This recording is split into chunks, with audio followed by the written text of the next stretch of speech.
Un amour était né entre une femme de France et un homme du Québec. Malgré la distance qui les séparait, ils ont construit le plus précieux des trésors. Un amour par correspondance, fait de lettres, de confidences et de rêves partagés.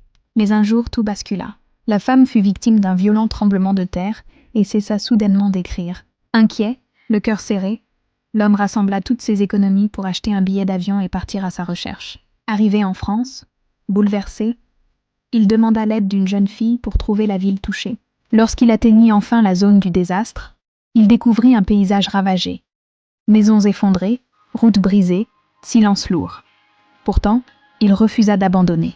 Porté par sa détermination et son amour, il parcourut les ruines pendant des jours, priant Dieu de lui donner la force de la retrouver. En chemin, il sauva de nombreuses personnes qui le remercièrent avec émotion. Mais son cœur restait fixé sur un seul but: retrouver celle qu'il aimait. Touchés par sa persévérance, les villageois se joignirent à lui. Ensemble, ils fouillèrent les décombres sans relâche. L'union fit la force, et puis un miracle. Sous un amas de pierres, ils la découvrirent, vivante mais affaiblie.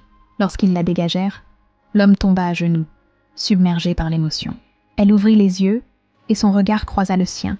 À cet instant, tout le chaos autour d'eux disparut. Il prit sa main, tremblant, et elle murmura son nom comme une prière retrouvée. Après sa guérison, ils décidèrent de ne plus jamais laisser la distance les séparer. Il resta en France, auprès d'elle. Ensemble, ils reconstruisirent une maison, une vie, un avenir. Leur histoire devint une légende dans le village, celle d'un homme venu de l'autre côté de l'océan pour sauver son amour.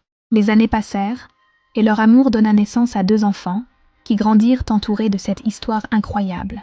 Chaque soir, en les regardant jouer, ils se rappelaient que leur amour avait survécu à tout, même à la terre qui tremble.